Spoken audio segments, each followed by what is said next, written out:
en fait, en tout cas, la police leur a indiqué qu'on aura des informations d'ici 2 heures plus précises. Donc, on invite tout le monde à rester et à chanter ensemble des slogans et à maintenir la pression sur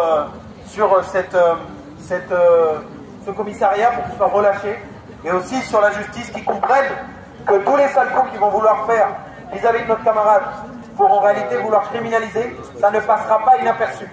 On a fait en sorte de pouvoir transmettre à la presse le rendez-vous de ce rassemblement. On va faire, si besoin, dans les prochaines heures, un nouveau communiqué. On invite tous les militants ici présents, les camarades, à diffuser largement sur vos réseaux. Très très important de donner une grande visibilité. Je vois des camarades ici du milieu associatif, politique, syndical. C'est très important, s'il vous plaît, de donner le maximum de vues à ça, parce qu'en fait, ça joue énormément. La police se réjouit lorsque les victimes de répression sont invisibles, et donc crier fort, montrer que c'est relayé par plusieurs organisations, par plusieurs structures, l'envoyer sur les groupes WhatsApp, des comités de mobilisation, des collectifs Palestine, de vos boucles de promo. C'est très très très très très important. Il faut que tout le monde ici se fasse les militants et les militantes de cette question-là. C'est fondamental. C'est vraiment un peu la tâche de tout le monde. Et bien sûr, de continuer à relancer vos amis, vos camarades pour qu'ils viennent. Parce que nous n'accepterons pas une minute de plus, une heure de plus que notre camarade est là, avec le risque d'avoir des poursuites. On a eu effectivement des témoignages de ce qui s'est passé la semaine hier soir, et nous le disons sans aucune hésitation que ceux qui ont réprimé et frappé et qui devraient aujourd'hui être poursuivis, ce sont des agents du rectorat, ce sont des agents de police. Et nous avons vu les vidéos de qui a gazé, de qui a frappé. Une camarade hier nous racontait qu'elle, qui fait partie de ceux qui ont été en garde à vue, le médecin de la garde à vue lui a mis 7 jours d'ITT pour un coup de poing au visage d'un agent de sécurité. Et donc là, ils vont venir nous raconter que Luigi aurait soi-disant agressé quelqu'un, a arrêté le pipeau. On sait très bien que ces accusations-là, toujours inventées de toutes pièces, elles visent en fait souvent à vouloir mettre des poursuites sur des militants qui ont eu la seule malheur d'élever leur voix contre ce génocide qui est en cours. Donc, continuez à chanter des slogans pour sa libération, relayez au max sur les réseaux.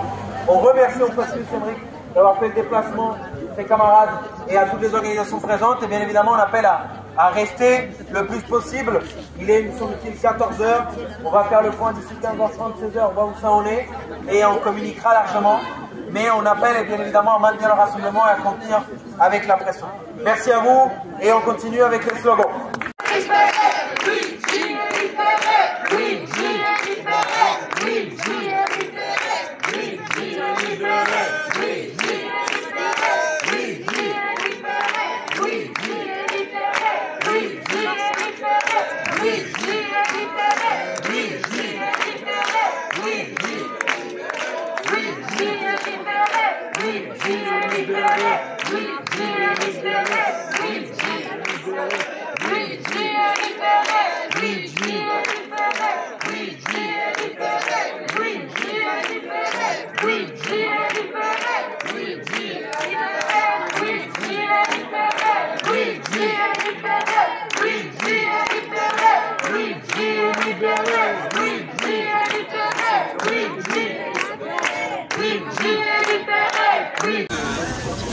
Je suis le député de cette circonscription et je m'appelle Éric Piron.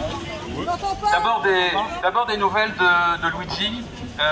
Donc ce qui se passe, c'est qu'il va bien. Là on vient de le voir. On ne peut pas s'entretenir avec lui, mais on l'a vu, il a l'air d'aller bien. Ce qui lui est reproché apparemment, c'est des violences contre un vigile, si j'ai bien compris. C'est le cas qui est en train d'être étudié. Il va y avoir une confrontation entre Luigi et la personne qui lui reproche de l'avoir violenté. Suite à cela, le procureur va prendre une décision, des poursuites, pas de poursuites. Il sera peut-être déféré, peut-être pour une comparution immédiate. Voilà, c'est les nouvelles qu'on a aujourd'hui, à 7 h je veux dire, et donc on devrait en savoir plus d'ici 2 ou 3 heures.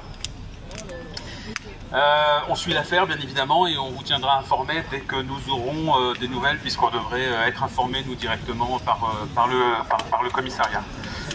De manière plus générale, je profite d'être là pour vous dire bravo.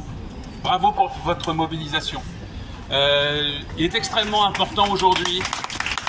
Il Il est extrêmement important aujourd'hui que les étudiants de ce pays se mobilisent pour faire cesser les atrocités en cours à Gaza.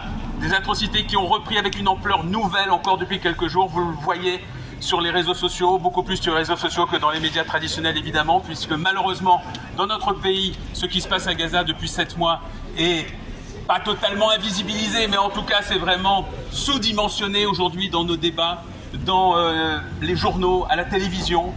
Évidemment, l'attitude de notre diplomatie, l'attitude d'une grande partie de la classe politique française est absolument honteuse, puisque cette attitude en réalité se résume à un silence coupable, à un silence complice.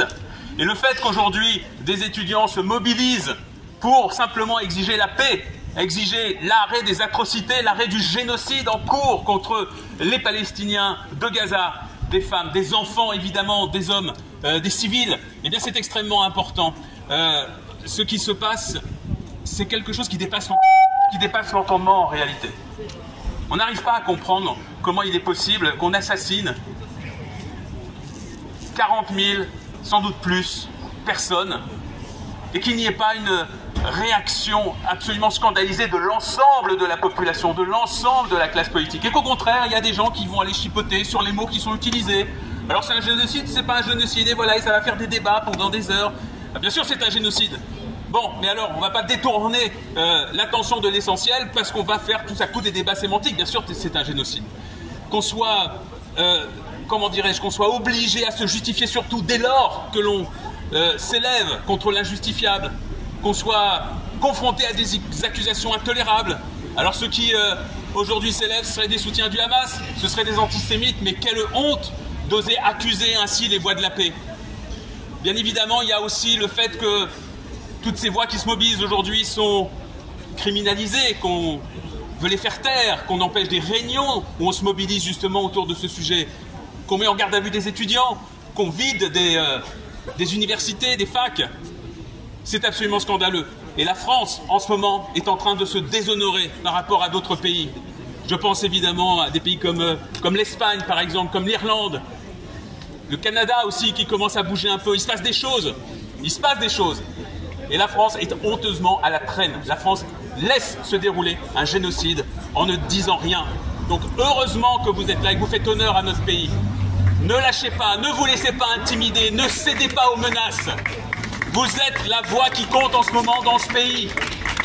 Il y aura un après. Plus rien ne sera identique une fois que la paix sera revenue, parce qu'elle reviendra bien un jour. Les équilibres géopolitiques vont se redessiner.